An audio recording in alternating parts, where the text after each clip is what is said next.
Well, hello, everyone. Welcome to another episode of the Exhibition Podcast. We've got a great guest for you today, and I can't wait to tell you all about who our special guest is. But I do want to quickly say hello to Mark and Eric. I'm just glad we could all make it here today because for everyone out here in north of Calgary, because I hear south is fine, there's a lot of snow out there today. It even affected our guest coming down from, hey, here's a clue from the Sundre area. But hey, I'm going to throw it over to you, Mark, if you want to say a quick hello. Yeah, we're here just celebrating, one of the first days of summer here in Calgary, as always. I don't know, 6 feet of snow expected today. So stay safe out there, folks, and enjoy the podcast as always. Eric, what's going on with you? Welcome, everybody. Hopefully you guys enjoy this episode. We're all looking forward to it. All right. Well, let me introduce our today's guest. It's JP Forget. He is a Canadian horse trainer, and I have to read this today because this doesn't cover everything we know about JP, but hopefully it's a lot of what we'll be talking about today. So he's a horse trainer, coach, and clinician specializing in reining and Western performance horses. Based in Sundre, Alberta, he operates JP Forget Performance Horses, where he trains, shows, and coaches riders from beginner to advanced levels. JP is an accomplished competitor with international experience, including representing Canada on the Canadian equestrian team in the sport of reining. He has earned multiple major results, including co-reserve champions at world level reining events and top finishes at prestigious futurities. Beyond competition, JP is widely recognized for his coaching and education work. He is an Equine Canada Certified High Performance 1 reining coach and has served in leadership roles such as past president of Reining Canada, past Vice President of Reining Alberta, member of the NRHA Board of Directors, chair of the Reining and Coaching Committee for Equine Canada. He has also contributed significantly to equine education, teaching for over a decade in the Olds College Equine Science Program and helping develop one of North America's leading equine training programs. Through his training program clinics and mentorship, JP is known for developing both horses and riders, with students achieving success at major competitions across Canada and the United States. JP, welcome to the Exhibition Podcast. Well, thank you, Dave. Thank you for having me. That's the longest introduction that I believe I've ever had. And we talked earlier off camera. How many years did you say you had as in the industry as a trainer? 47. 47 years. Yeah. Have we got plans for that special 50 year? Oh, yeah. Yeah. All sure. right. Yeah. Well, hey. I don't know. This is a bit of an unknown secret. Maybe it's not a secret. Did you know that I'm going to be celebrating my 50th birthday at the Equinox this year? No, I didn't know. Yeah. Look forward to that. Yeah, well, cat's out of the bag now. So Yeah. I'm excited. I don't usually celebrate birthdays, but like you, approaching 50 years as a professional, I'm approaching 50 years of life. So maybe we'll have some fun. Right on. We'll see That's how awesome. it goes. Yeah. So there's a lot that I included there, obviously, but I know I've known you for a long time, and I've enjoyed many conversations with you before today. And there's just so many areas that we can go. So, one of the things we do like to do, of course, is just to give our listeners some context of where it all began. So if you were going back pre becoming a professional trainer, where did it begin for you? Well, I was raised on a dairy farm. Okay. We never had horses in my family, although I was always dreaming of having a horse. But my dad grew up with the switch over between horses and tractors, and he wasn't a horseman. He wasn't a horse lover. So, and thankfully, for the sake of the horse, we never did get a horse because we didn't know anything about horses. So they would have been, they would have feel sorry for the poor horse that would have landed in our place. But even when I was a kid, like 7, 8 years old, I was dreaming of ranches in the out west and cattle and cowboys and horses. And we had scrapbooks in those days. Yeah. And every year I would ride to Saskatchewan, Alberta, and BC tourism offices to get all the color brochures, and then we cut them out, tape them into the scrapbooks. I had piles of scrapbooks of ranches and cowboys and horses, rodeos and that kind of thing. So Where was the dairy farm? in Quebec, Quebec. Eastern Quebec. Yes, yes, yes. Yeah, about 3 hours from New Brunswick. Ah. Yeah, so that's where I grew up. So were you raised speaking French? And Oh, yeah, and then, I mean, you have a bit of an accent. I don't know. Mark's got a little bit of French there. You want to say hi in French, Mark? Oui, bonjour, JP. Bonjour, bonjour. That sounded good. Ça va? Bienvenue. Yeah. Yeah, you know, back in those days, we started taking English in school in grade 5, Okay.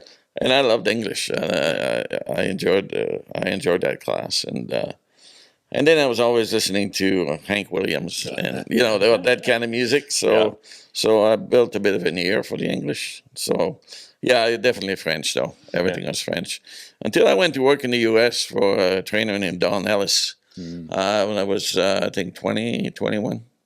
And I worked for Don for a couple of years, and of course that was all English then. Where was Don at the time? Illinois, That was in Central Illinois. So yeah. not too far. No, Yeah. not bad. And you know what? Back then, you just showed up at the border, said hi, and kept on driving. So Yeah. it was pretty easy. So anyway, then I started. You know, I had an interest in horses, obviously. So when it came time to go to college, there was an agricultural school just 3 hours from our place that just started running an equine science program, a 3-year program. And when I applied for it, it was the second year of the program. So they took anybody that applied, really. You didn't have to have a horse background.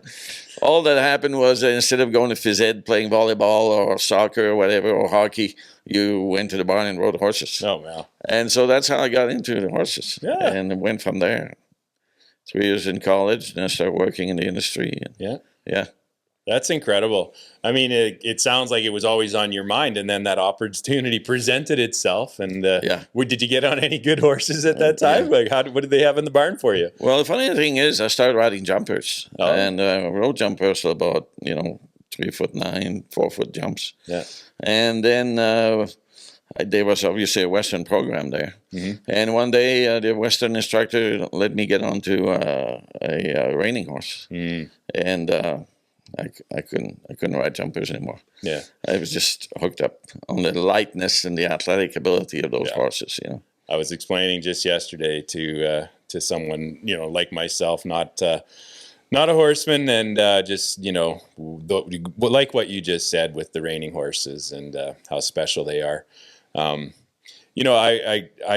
love hearing that story, and I believe, based on the math, I'm a bit of a math guy. So you predate the NRHA as far as participating in reining. So is that through the AQHA side of things, or maybe am I wrong? You correct me. Yeah, you're just a little bit off. The NRHA, I think it was founded in 1965. Okay. And the first year that I got on a reining horse was 1974 or 73 or 74. Okay.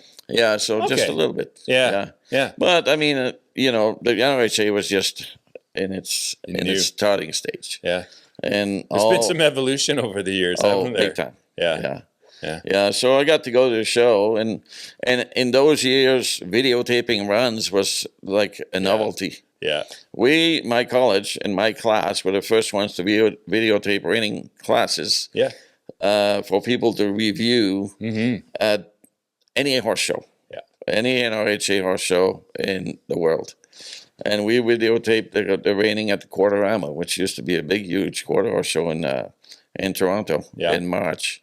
And they had the NRHA reining there, and we were actually the ones videotaping the runs. No kidding. So that's... Well, we've chatted a little bit about that, because I know you created the program. Was that specifically for the college, or was it separate, or both? Because I remember, I feel like, and again, correct me if I'm wrong, but you created a video teaching tool that was pretty cutting edge and one of the best out there. Is that right? Yeah, we did that. Yeah, it was sort of a self-directed thing, but also used in teaching at the college. And, Yeah. So So when did you start to work on that? Just trying to get a context of timeline here.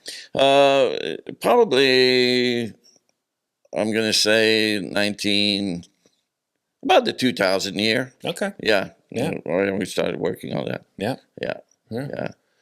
Yeah. So have you, as far as your training work goes, when did you get yourself over here in Alberta? So we moved into Alberta. My wife and I got married in what was that? So 1980. Yeah, Okay. Yeah. and we moved to Alberta. Nice even year. Those are easy for remembering the anniversaries. Right. We got married in the spring of 1980, and the next day we moved to Alberta. And Oh, wow. well, we say we're still on our honeymoon because we never went back. Yeah.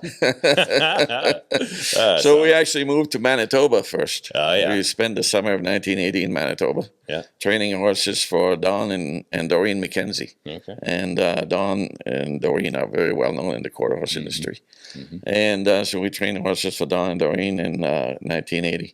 And then in the fall of 1980, we moved to Alberta. Yeah. Everybody was moving to Alberta in those days. It was Yeah. just like we had the car packed up with stuff, and we pulled to a gas station just outside of Winnipeg to fill up about 6 o'clock that morning. Yeah. And somebody walked out of the gas station, walked by our car, and said to me, "Oh, so you're moving to Alberta?" Huh?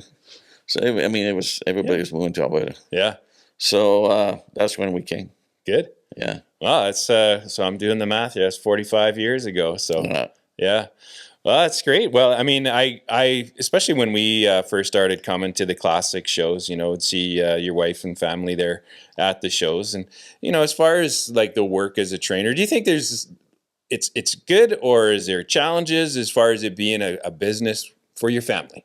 I mean, I guess if they love it too, it would be easy, but. Well, there's definitely some challenges. You know, if you, I mean, not that I've ever done it, but if you're running a convenience store in town, you're maybe 5 or 10 minutes away from the house, and that's your place of business, right? But in the horse industry, if you're training and you're showing, you're going to travel. You're going to spend 2 or 3 weeks away sometimes to go to a horse show down south, or even our shows down in Alberta, like the exhibitions or the Reining Alberta shows.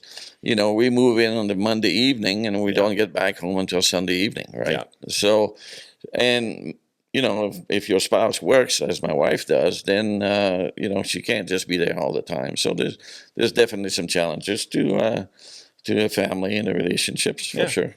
Yeah. Yeah. Yeah, no, it's interesting. And, like I got excited, after those first couple of classic years and thought like maybe this could be something that my daughters might want to do. At that time, they were super involved in the dancing, but I realized really quickly that it's very much a lifestyle sport. And so you're kind of all in, and that's just the way it is. A great thing to be all into. Right. But some of those challenges. Yeah. Well, I would just, we can go in so many different directions. We talked briefly before we hit record around, your role at Olds College, and you brought it up earlier too, but that's going back quite a few years now, isn't it?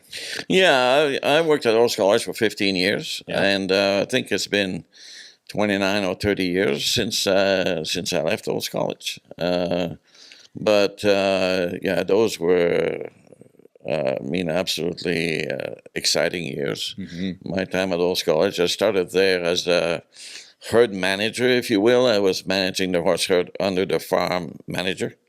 And in those days at Olds College, during the school year, we had up to 125 head of horses. Wow. On the place for the students and the instructors to use in the courses. So it was quite a lot of work.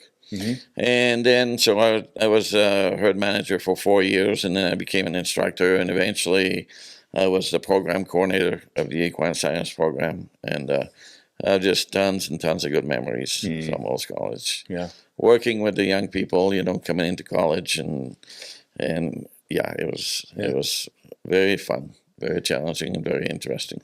You also mentioned, or I guess I mentioned in your bio, your role as past president of Reining Canada. What's the timeline on that? Because I only know very little about Reining Canada. I don't think we've talked about it maybe ever on the podcast. So maybe that's something we can get up to speed on. Right. Well, Reining Canada was born out of the effort to connect reining with the FEI, and of course in Canada was Equestrian Canada, as it's called now. Back then it was called Canadian Equestrian Federation, and it changed names a few times. But so Reining Canada became a necessity because of course, Equestrian Canada is the FEI body in Canada. And since the FEI was looking at structuring and accepting reining as an FEI sport, Equestrian Canada and every country that was going to have reining under the FEI needed a reining committee under Equestrian Canada. And so that's how Reining Canada was born. And in my capacity as a certified coach and a mentor for Equestrian Canada of other coaches and connected to the reining industry, and that's how I somehow got into, chairing Reining Canada. And timeline, I have to think about this. It was probably, I'm going to say maybe 20 years ago. Is that right? Because so from what I've seen, I mean, obviously we're representing a pretty vast country. But was the Reining Canada? I mean, you come from Quebec and you've been out east. Was that important because reining is fairly strong and has been strong out east, and so did it do a good job, do you think, of representing the whole country? Well, certainly, the challenge, the spread of the Canadian industry was there. Like it's never going to be easy to connect Eastern and Western Canada in terms of horse events, and so I mean, just like the NRHA does, we have Western affiliates and Eastern affiliates, and then we have qualifiers, and so that's how Reining Canada picked the teams. So we had qualifiers in the West, qualifiers in the East, and then there was a location which changed from year to year. Tried to have it in the East one year and the West the following year, where the qualified riders would meet and select a team for representing the country. And it was very successful for a while. Canada won the gold medal in Gladstone, New Jersey. And then, it was always this thing between Canada and U.S., of course. But, it served its purpose for 15 or 20 years. Yeah.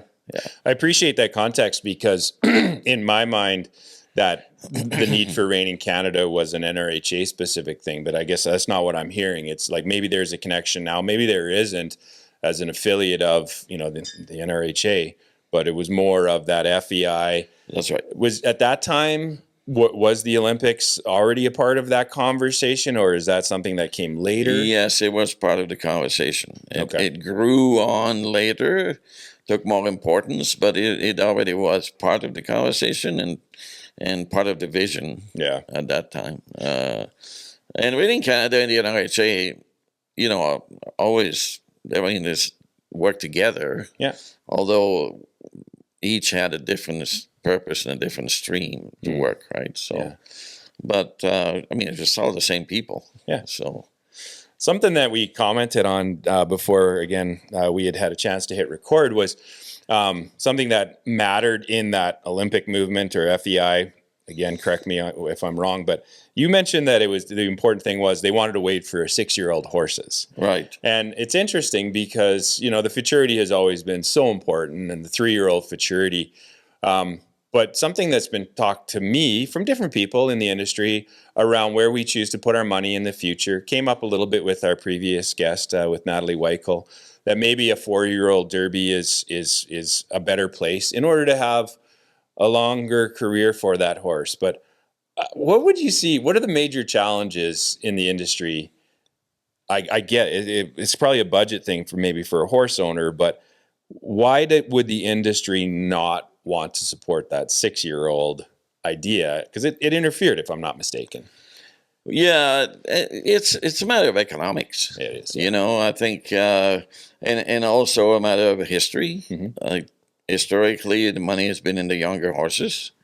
And so the whole industry is geared towards that. And then the economics of, it's nice to have an older horse that competes. Of course, we all love our horses and we all want them to compete until they're, 15 or 16 years old, and some do. But it's a lot more costly to wait until a horse is 6 or 8 years old to take him to the big show than it is to go when they're 3 or 4 or 5 years old and have a chance at a big check. Yeah. Even if you don't get the big check, you at least you get some money back, right? And so I think it's mostly a matter of economics. Has it always been that way, or like it was in the past? Was the older horse? Was there a better opportunity, say in the past, than there is now? Because it seems very 3-4-year-old focused There's better opportunities now for older horses. because of like Run for the Million and some of these other things. Is that That's right. Yeah, Yeah, and now you can actually see what some classes are called maturity, yeah.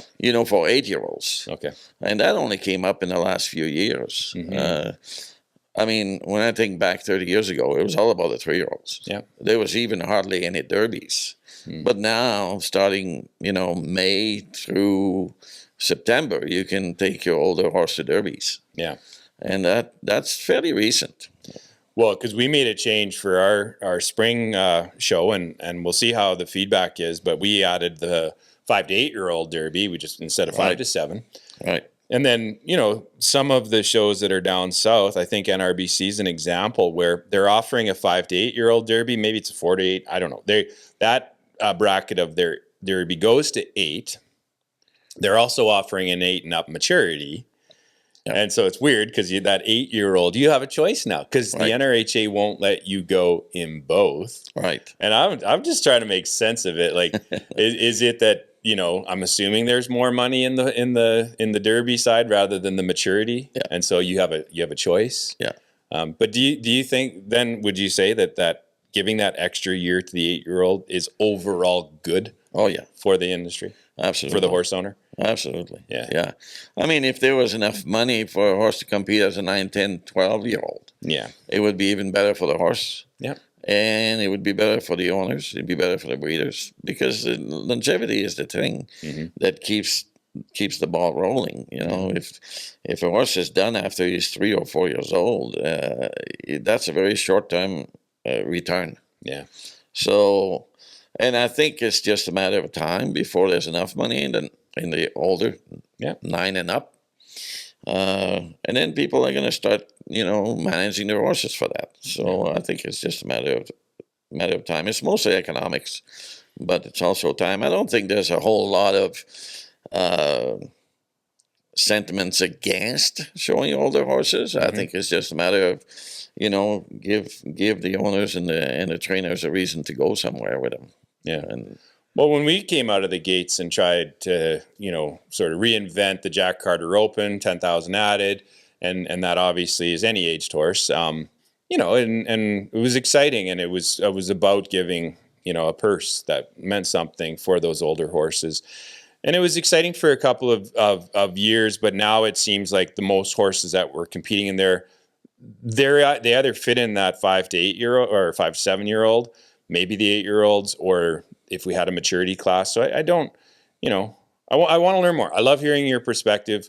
We can commit as a show to trying to build that. The challenge is purse, right? Because when we do it, so as it is right now, yeah, we haven't had the chance to do the maturity. I just want people listening to know that we get it. Right. We think there's value, and from what I'm hearing, it makes sense. Yeah. So yeah. we'll grow it. We'll make it happen.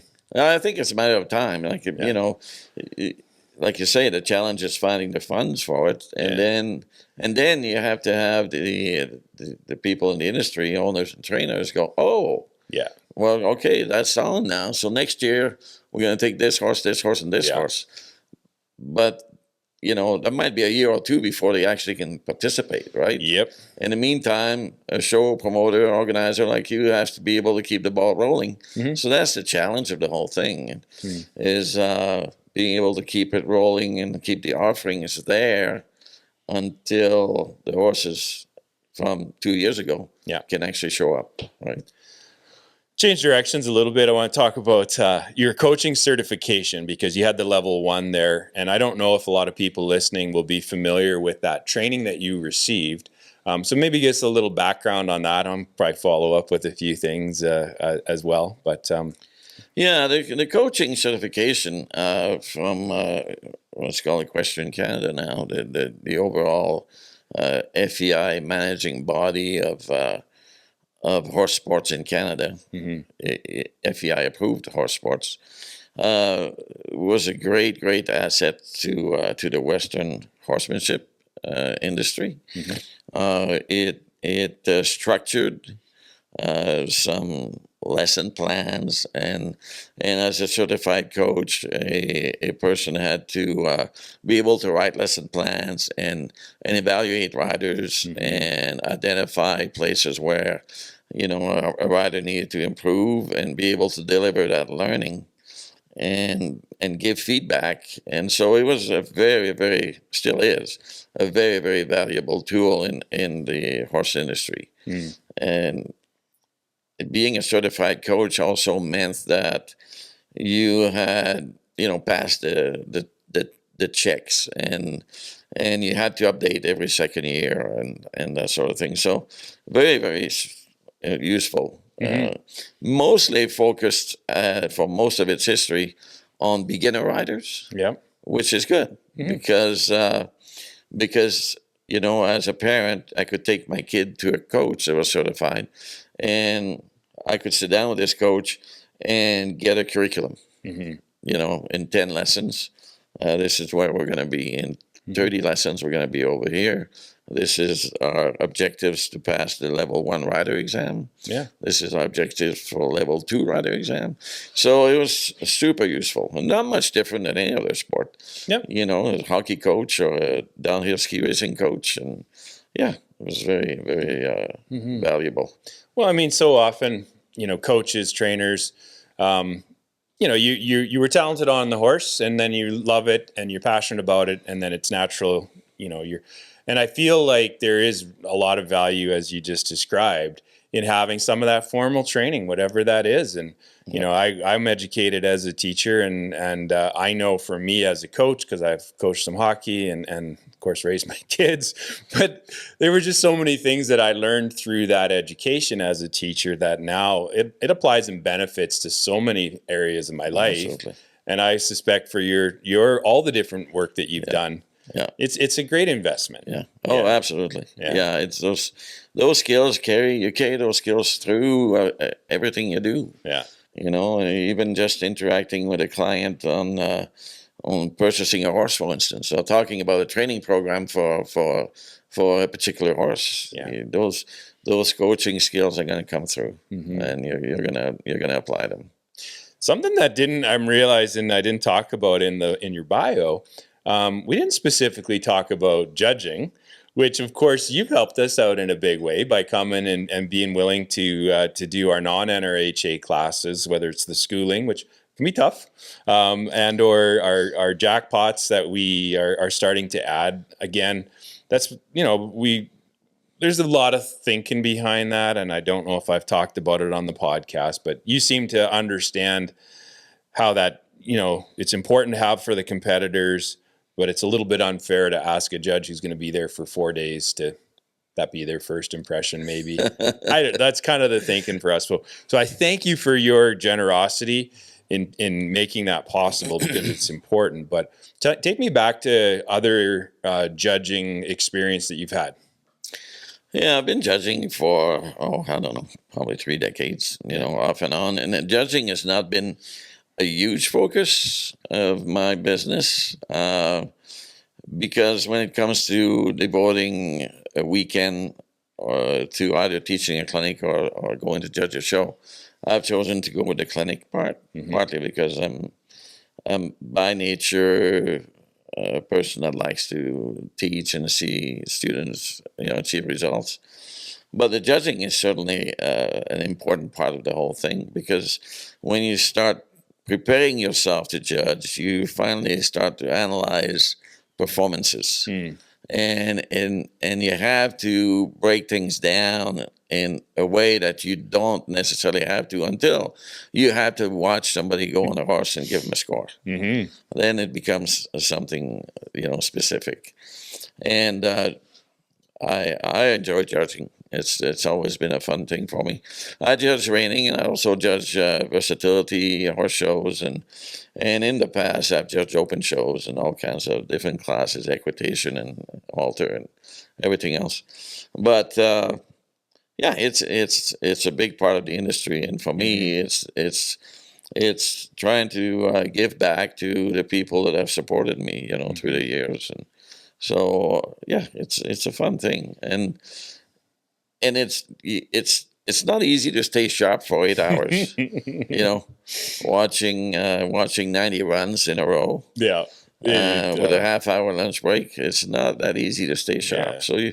So you really have to prepare yourself mentally Yeah. and stay focused on the right things. Yeah. So yeah, you can't be out there going, "Oh, was that 5 spins or was that 4 spins?" You better be focused. Luckily, we have the video review to help out in those scenarios. But There have been some cases where we have had to look with judges whether it was 4 or 5. So yeah, we know exactly what you're talking about. Yeah. Yeah, I completely lost my thought. You go again, Mark, because I mean, Well, do you- At this, I mean, we can do it whenever, or do you have it? I got it. It came back to Okay, me. you go now. This I'll is come great. back Thanks. later. I appreciate Yeah. the assist. No problem. Yeah, I think it was the shirt. When I saw it, I was like, "Oh my god, yes, there it is! It came back." Yeah, alert. No, no, but if I'm not mistaken, you're judging for the showdown. Yeah. Yeah, so I Yeah. mean, as we're recording, of course, the showdown hasn't happened yet. So once this episode gets released, it might be a couple weeks from this time. So it may be over, and we'll be talking about something that was happening in the future, but is now in the past. Are you excited for the event? What are you looking forward to? Oh yeah, no, I'm super excited for the event. Yeah, I think the idea of having all 3 disciplines together in a half a day is a huge thing for our industry. I have probably 7 or 8 clients that are coming, Yeah, and they're not rainers, they're not cutters, they're not cowards people. They're just coming because they can see all 3 at once. It's going to be exciting. It's going to be top level. yeah. And no, I think it's going to be fantastic. Well, great. Yeah. Wow, excited to. I'll be there, so look forward to say hello. Hello, you'll be working, but you won't have to work the whole time because That's right. you're only judging the reining of That's it, right. right? Yeah. Yeah. Who have you got coming with you? Oh, I've got a couple of English writers clients. Okay. And then I've got a family who I started coaching their daughter Yeah. this year and this winter, actually. Okay. And the raining, so they're pretty excited about coming. It seems it's been a bit of a theme lately on the podcast where that opportunity to give exposure to maybe the next rider. Yeah. Whether, and we've connected it to the barrel racing. We've talked about team roping and all these different things. But, being able to make sure that people know what opportunities are out there to learn to ride and enjoy riding and show eventually Right. is something that I think we can help with. You mentioned, the comparison between the clinic and then the judging. And so clinician doing your clinics, I think you told us earlier off camera how many you do a year. So where are we at with that? Right, I do about 30 days of clinics a year. 30 days. Okay. That fills my schedule totally. Yeah. Between those days of clinics and the horse shows, I try to save a couple of weekends at home every month. Yeah. The clinics are super busy. I turn down clinics. I usually book up for the following year by October. That's incredible. And a lot of them are repeats. And I love doing the clinics. Where do you travel for those? I've traveled all over the place. Yeah. This year it happens that they're all in Alberta. Okay. But I've done clinics all across Canada, southern U.S., Texas, Arizona, South Africa. Lots of clinics in South Africa. Over the course of about 10 years, I got some dear friends there that were organizing clinics for me. All over the place. Lots of clinics in BC at one point. Yeah. But this year, all of them are in Alberta. Yeah, so it's for me, it's the most rewarding thing. The whole thing, is to see somebody smile and their face light up because they just realize something they just did with their horse they didn't even know was existed. Yeah. That's a big reward. Wow. So. That's great. So, you obviously see yourself as a teacher, as a coach. The horsemanship side of things, is it equal? Would you say, or is it both? How would you describe that relationship? The importance to the work that you do. I'd say it's probably equal. Yeah. If the horse is not happy, if the horse isn't sound, or if the horse doesn't respond, it makes it very difficult for the rider to enjoy it Yeah. himself or herself. So yeah, it all has to be there. Yeah. Mark, I forgot to come back to you. Oh, no worries. We can do this segment we call, the research program, or our crack staff, Pearl and Danny, never disappoint with lack of questions. And I'm sure, Danny would probably ask about some of the things you've done in the past, like barrel racing, bringing a reining for barrel racers and stuff. However, I would like to ask you more of a coaching question. You can see if you remember this specific conversation we had, or perhaps just tell a story of some of He your remembers everything, baby. some of your coaching success. But so a former guest on this podcast, great friend of mine, great guy, sports psychologist Matt Brown, was the first one to relay this concept to me from another sports psychologist, Terry Orlick, about the F2, the forget it and focus. And so in terms of coaching, there's another non-PG version of that, but we'll save that for another time. Anyhow, he was talking about, and you said, I was relaying this to you in terms of, so if your student goes out and their first maneuver isn't quite perfect, what they thought they were going to do, but that's okay because they've got all the rest of their run to go. Forget about that. Focus on the next one. He brought it from ski racing in terms of, you didn't quite hit that first gate, but you can't worry about that because you've got to make up your speed now to carry through. And whether you remember that conversation, and if not, no big deal. You can say that you did, and maybe relay if you've used that, or what other techniques have brought you the most success, and a story with one of your clients. Well, yeah, I think you're alluding to the line that I like to use, which is, let's say you walk in there and your spins to the right fall apart, and the tendency for especially a rookie or a green rainer is to just keep thinking, oh, gee whiz, that was really bad and whatever went wrong.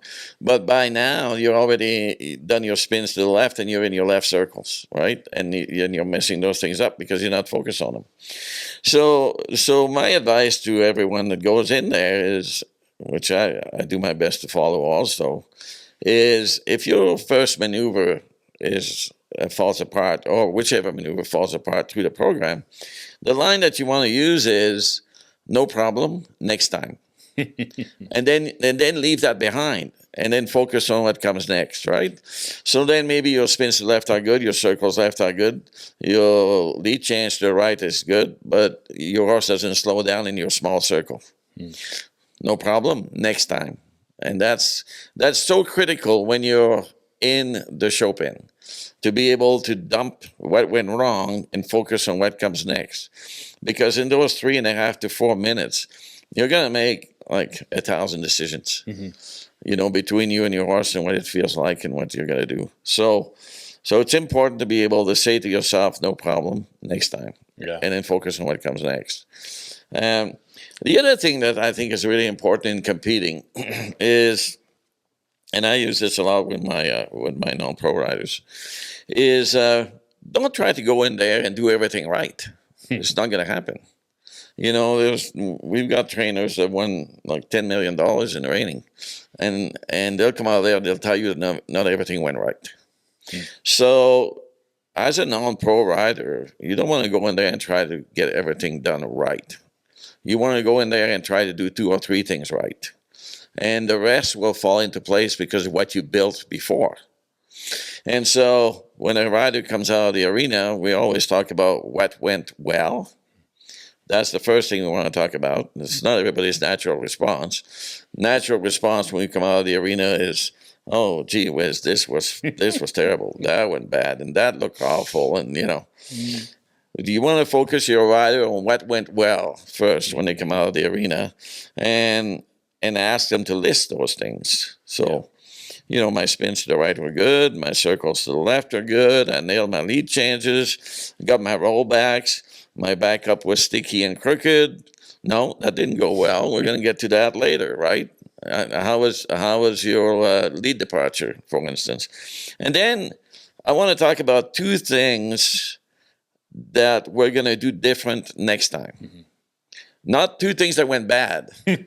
2 things that we're going to do different next time. That's a different self-talk. Yeah. And so we want to talk about only 2 things, because next time they go in, maybe this afternoon in the rookie class, or maybe tomorrow in limited non-pro, we don't want them to think about 15 different things. We just want them to think about 2 things.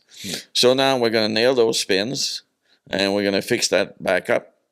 I don't care what else happens. So that takes the load off their mind, that takes the pressure off.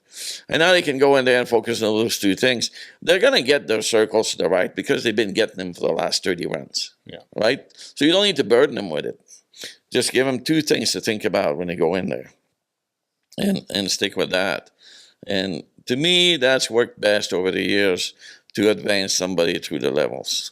I'll just follow up quickly with that, and then I'll leave you alone, Dave. love it. What you Great just question. said, it works along with another thing that Matt talked about with me many times, is like the psychological sandwich of something positive, something to work on, and then another thing positive. And so that thing that you just want to work on or do a little differently is sandwiched by some positives, so that it's not burdening them with, "Whoa, I did that wrong." Exactly. Yeah. Yeah. Excellent. I'm just reading a book right now with winning in mind. Are you Oh, yeah. familiar with that Yep. one? Yep. And I can just hear a lot of what is taught in that book around that, and that visualization, that remembering of the positive thoughts, as you said. And our experience, I feel like we've all lived it, but we'll have riders come over to watch their video back, and in the times when we were doing a lot of photos, and you'd see they were defeated. You could just see it on their face, and they're questioning whether they should have ever bought a horse, and definitely should not have taken that horse to show it. And then they would go back and they would either watch their video and look at their photos, and you'd see this change. Because now sitting there, they're appreciating all those things that they did do well. Right. Even on those worst runs, Right. there's always things that they did well. Absolutely.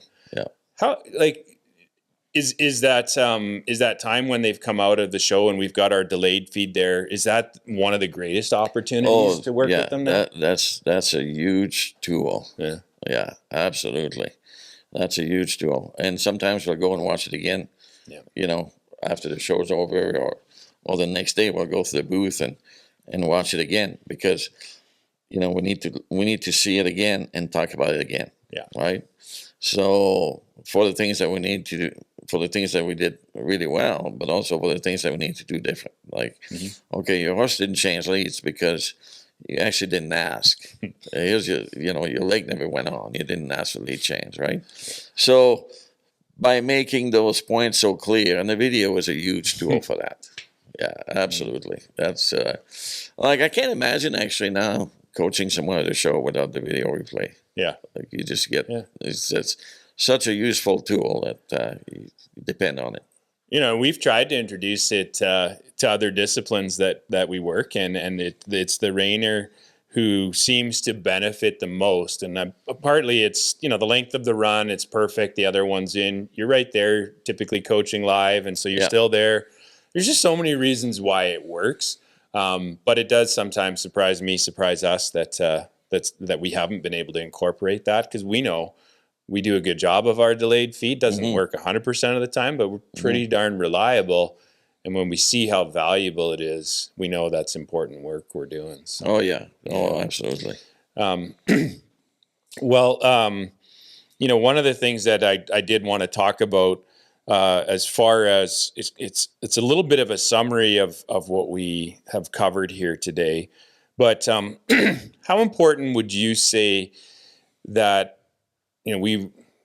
context, we talked about Steve Ross, who came on, and he talked about the importance of having a business plan. What's been your experience with that, the work you do, and recommend? I guess it's for the trainers who are listening. Like, what advice can you give to that young trainer coming into the industry? Yeah, absolutely. I mean, there's 3 spheres of skills that you have to be a successful trainer in the industry. One is the horse training skills, the technical skills. The other one is the people skills. And then you have to have the business skills.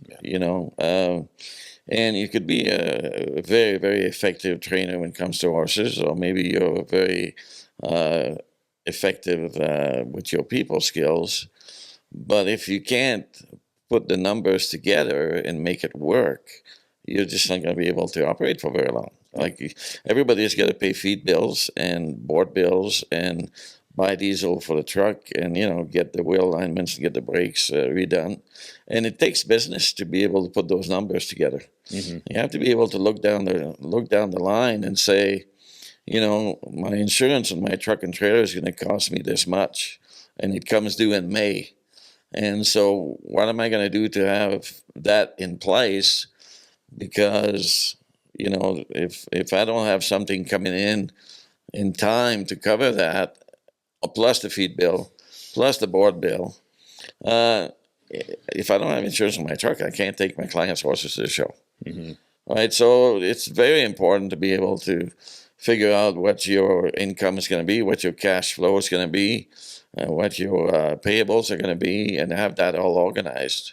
And it takes time. Yeah. And, for a lot of us, we don't really like the business part because it's, we want to get on the horse and slide and spin. Yeah. But without the business part, you're just not going to be able to slide very long. Like, pun intended. It's just not going to happen. So super important. Yeah. Well, yeah, it's tricky because, as you said, they love to ride, and then something that, we talked about, and a lot of people I think are aware, like you've had some physical challenges recently that you had to overcome, and you're looking great, which is, I know we talked about, you're excited for the show year, but, I'm guessing if we go further back, there's been other times, I'm guessing that business plan is a safety net for maybe an injury or whatever that is. Do you want to talk about some of the injuries that you faced or surprises that you just didn't know were coming, and you're like, wow, it's tough being a trainer? Right. Yeah. It's very physical work, and I've been very fortunate over the years. I actually never broke a bone riding horses. A lot of us have had accidents, either getting bucked off or have a horse run into you or something, or get kicked in the pasture, where you get a broken pelvis or broken arm or dislocated shoulders. And I've been super fortunate that I've never had to face that. But wear and tear, you work, you're bouncing around on horses 10 hours a day for 40 years. Sooner or later, something's going to catch up to you, Yeah. And so, I had to get hip replacements. I had both hips done now. The first one was about a year and a half ago. And, there was a painful approach to surgery. I mean, the surgery itself and the recovery was nothing compared to the pain I had to go through before. Yeah. I was on crutches for about 4 months before that, and I had to quit riding because it just hurt too much. Yeah. Then the second hip was actually pretty good. I rode the day before the surgery. I was walking on crutches, but I was riding pretty much fine. I couldn't have galloped the horse, but I could do everything else. And until the day before the surgery. But the recovery is really easy, and you're so looking forward to being active again that you don't pass up on you walking and doing your physio and all that kind of thing. You just follow that to the T. I stayed off horses for 8 weeks for both hips, and when I started riding again, it was like nothing ever happened. It was 100%. No kidding. Yeah. Good Totally. job, Doc. Yep. And good job for you, obviously, for rehabbing, giving probably the time you needed to do it right.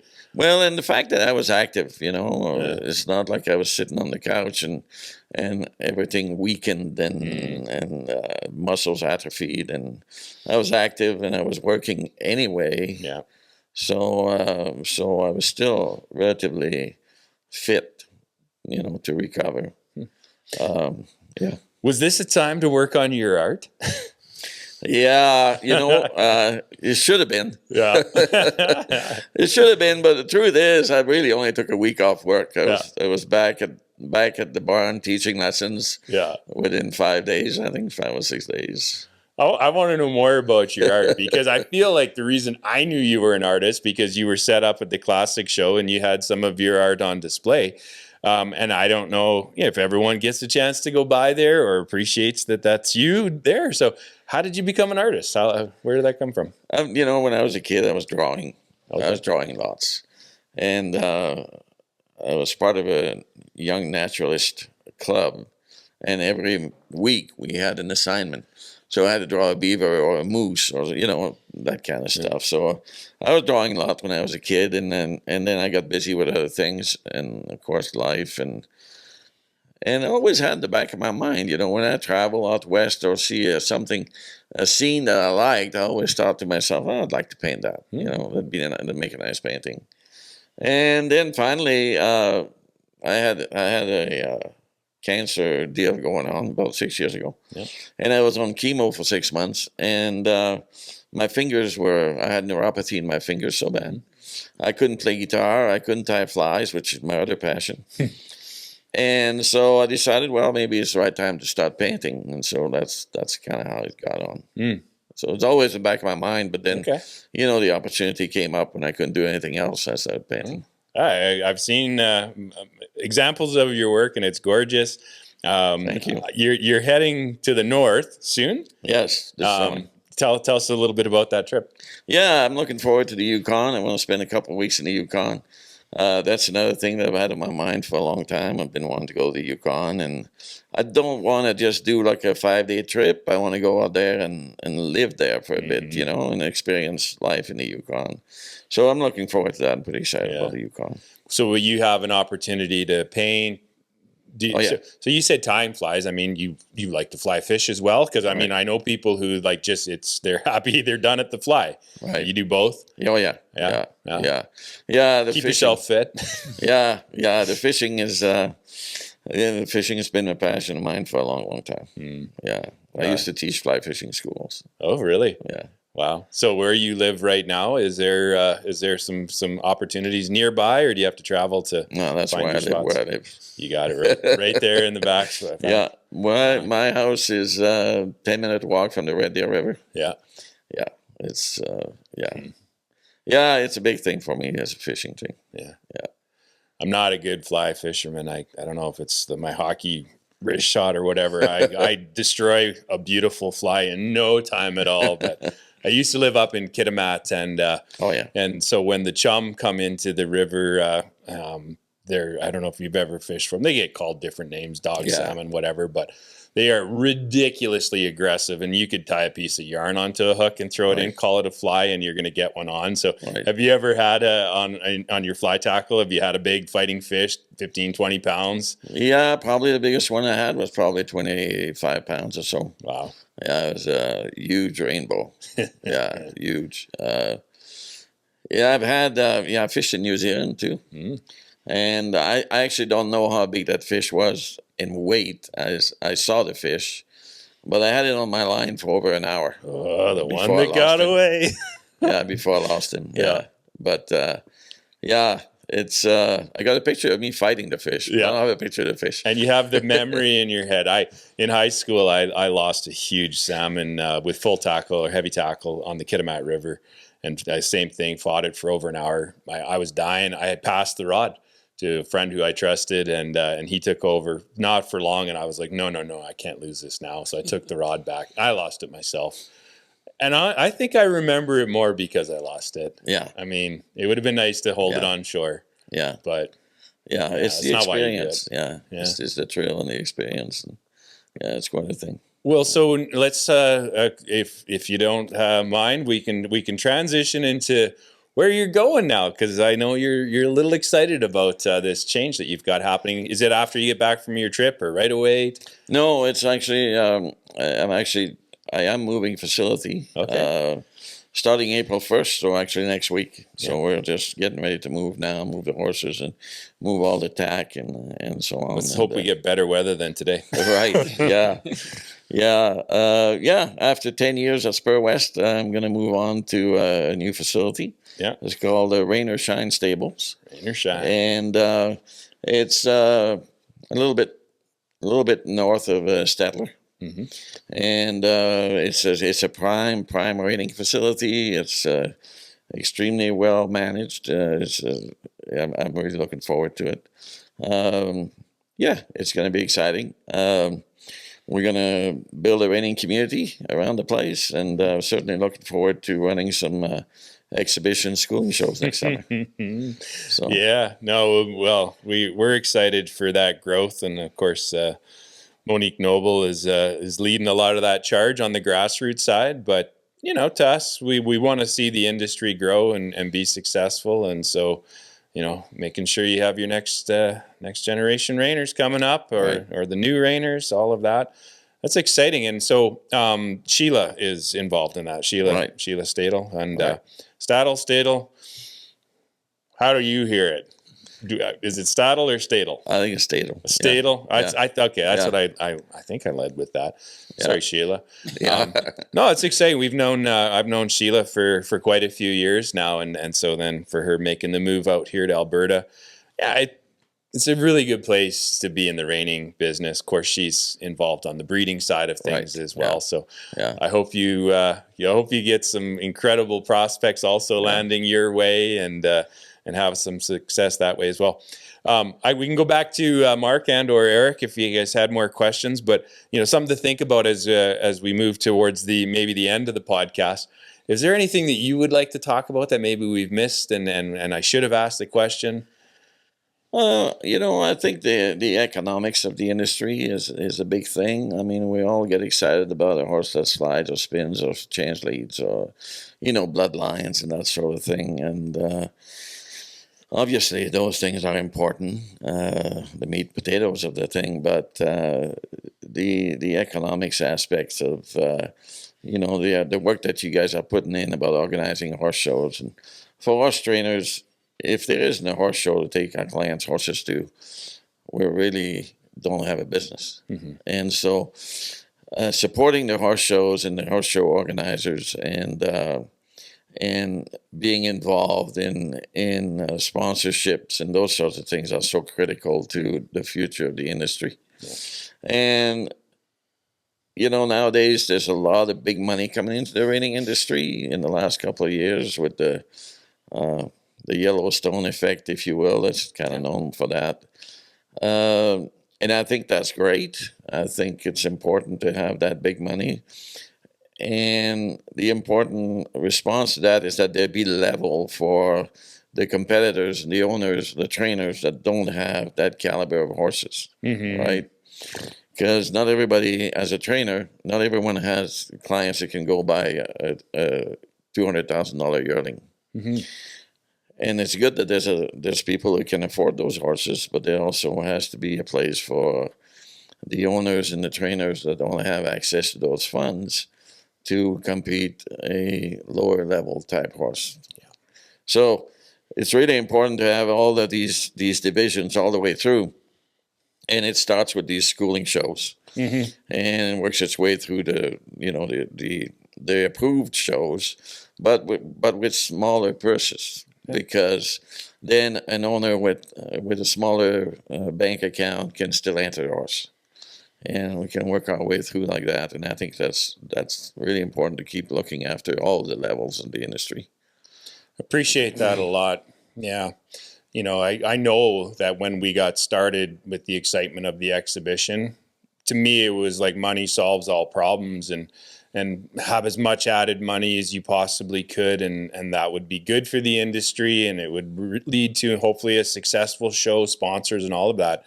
And I think to your point, you just said it so well, is that was missing. It was missing the mark on a significant part of the industry. And so I feel like we've refocused on some of that. It does, as much as possible, it's important to the industry. Just don't forget about the others. And I brought this up on our last interview that we recorded with Natalie Weichel, and I'm curious. I don't know if you and I have talked about this, so I'm intentionally bringing it up again at the risk of repeating myself because I think it's important.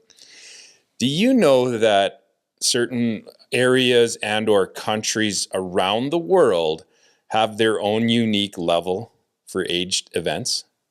Yeah. You know where that is? Yes. Yeah. So, I mean, I came across that too long ago. I'm embarrassed to admit because I've told people about it. I've done nothing myself on finding out, will the NRHA let us have that here in Canada? The Mexico eligibility for both the open divisions and the non-pro divisions in an aged event, I think work perfectly here in Canada. And what it would do is it would separate our top riders from our bottom riders and still have two intermediate levels in between. So we'd have a true level 1, 2, 3, 4 to split the purse up. Right. And I think that's essential. Yeah. It's the reason the levels are there, right? Absolutely. But because of the nature of our earnings here in Canada, especially when we have to factor it in that Canadian dollar on the exchange. Right. So if anyone's curious to find this, the best place to go look for it is you go to nrha.com, and then the very first tab at the time of this recording is show. And when you click on that, drop-down menu appears. There's one called eligibility. Okay. And that's where you can go and see, and there's several different ones that are around the world. The worldwide is everything else that's not listed. So Canada is worldwide. Okay. So we have earnings based on the top 200 earnings last year, lifetime, these amounts. And that's how we set our levels for competition. Go ahead and click on Mexico and you'll find out it's completely different. Totally different. And I've put the numbers of the earnings of our professionals here, as well as our non-pros, and it works great. Wow. So maybe you know so because I remember and we talked about in the bio, you had a role at NRHA. Like if there's someone we should be talking to, Right. I think it's the sooner we can make that happen here in Canada, the better for our industry. Right. Yeah, I totally agree with you. I know I'm aware of the differences, but I'm not versed into the specifics. Yeah. But yeah, absolutely. It's all about opening the doors for people who want to have some fun with their horses. Mm-hmm. And at some point it becomes a economics thing, of course. But even at that, if people are not having fun, if they can't compete at the level that they feel they fit in, they're not going to spend the money. Yeah. They're not going to buy the diesel. They're not going to pay the entry fee. And then your sponsor is not going to get exposure, so they quit sponsoring. Yeah. So yeah, it's to me, it's about levels. Yeah. Yeah. You mentioned a little bit earlier that it's important for I believe you were referencing trainers specifically to support the events like ours, and I want to say that is exactly what you've done. I'm going to say you've sponsored us for a buckle every year that we've been doing this. Mm-hmm. And then I mentioned earlier about you helping us out with our schooling classes, because those can help the show as far as some of the economics of it that you're talking as For sure. well. Yeah. And you've been there for that. And then the other thing is, of course, bringing horses to the show. That's Right. so important to us Yeah. as well. You've done all three of those things. Now you're a guest on the podcast. You're a pleasure to be around, JP. And, I hope that this in some way celebrates the success that you've had in the past in the industry. But I think what's great too is, this is something that can go on for a long time, Yeah. and maybe we'll get a chance to sit down and visit again and cover some of the things that maybe we missed talking about today. Right. Well, I appreciate the opportunity, Dave. Yeah. It's been great. And I'm excited about the future of reining and the future of the exhibition shows and reining Alberta. And I think we'll just have a thriving industry here. And I think we can keep forging forward. Yeah. So thank you. Well, of course. I just got to check in with Mark and Eric and just see here, did you have anything further from your special system? Well, it sounds like we do have to speak again sometime, because we've barely scratched the surface of your resume. And one of the things, because we haven't had the chance to even, as you know, this is a hockey podcast, so we haven't had a chance to talk about hockey or F1 or any of those important things. But I do need to ask, you are a published author of at least 2 books. Right. And is there another book coming out one of these days, or can you talk about your previously published books? Well, it was they were written at a time in my life where I had lots of energy.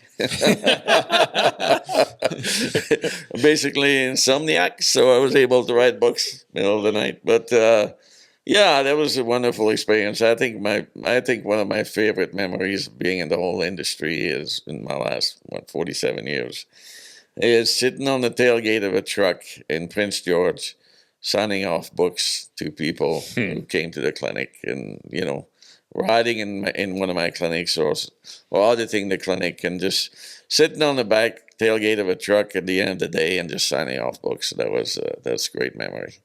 And then one day walking into the trade fair, the World Show, AQHA World Show, and we're walking around and just checking out all the booths, and coming around the corner there's a bookstore, and there's my book on display right at the AQHA World Show Trade Fair.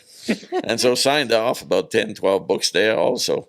And yeah, those are kind of fun things. But I basically wrote the books between midnight and 3 in the morning. Yeah. So yeah, wow. Lots of trails to it. Wrote off 3 chapters, laid it all out in PageMaker. It used to be a software called PageMaker back then. And sent it off to the top 3 equine book publishers in the world. And got a response from one of them, within a month. And yeah, talk about floating. It was quite the trail. So yeah, it's fun. I guarantee, as I said earlier, we got a lot in there. We got a lot in here today, but we only just scratched the surface. You're such an interesting a person to get to share time with. And so we'll do it again, and we'll see you down the road. Good luck in your move. I can't wait to hear about how all of those changes are working out for you. Good luck. We'll see you at the Equinox before you head off to the Yukon. Oh yeah. But to me, 2026 has started off incredibly for us and our team. The support from the industry is great. I hope that you're feeling that same way about your year, and we can share in success and share in everything raining. It's really Awesome. great. Well, thanks for having me. Yeah, Merci beaucoup, monsieur. C'était notre plaisir. Are we going to have to add, Eric, are you going to have to put some subtitles on there? I didn't swear. In theory, I should put some subtitles, but Not that would yet, mean I'd have to anyways. speak French, so that's just not going to happen, unfortunately. Je peux parler en français un petit peu. Well, that sounds good. I hear wah, think wah, that sounds wah, good. wah, wah. My wife would be the one to talk French to. Okay. I mean, I've forgotten so many words. Yeah. And I realized that when I used to talk to my mom, and I'd go to say something, and I'd switch in English. And she wouldn't respond. Because, of course, she didn't understand. Right? And I'd be like, oh, I forgot that word in French. So, yeah. I wonder, for someone who's bilingual, do you ever talking to a horse in English or French? Is that relevant? I mean, so much is feel. Yeah, I guess that's the thing. I don't talk to my horses much. Yeah. So Yeah. I haven't had to face that situation. But, yeah. Well, very good. Well, thanks again, JP. We're signing off, everyone. Thank you for listening to this episode. And, if you ever want to reach JP, we didn't talk about that. What's the best way for them to find you? You can find me on Facebook at JP Forger. You're That's active probably on the there? most common thing. Yeah. Send me a message through Messenger, or that's probably the easiest. Find him at the horse show. He's coming to our events. Find him on the Facebook, and we'll catch up with you at another episode down the road. Thanks, everyone.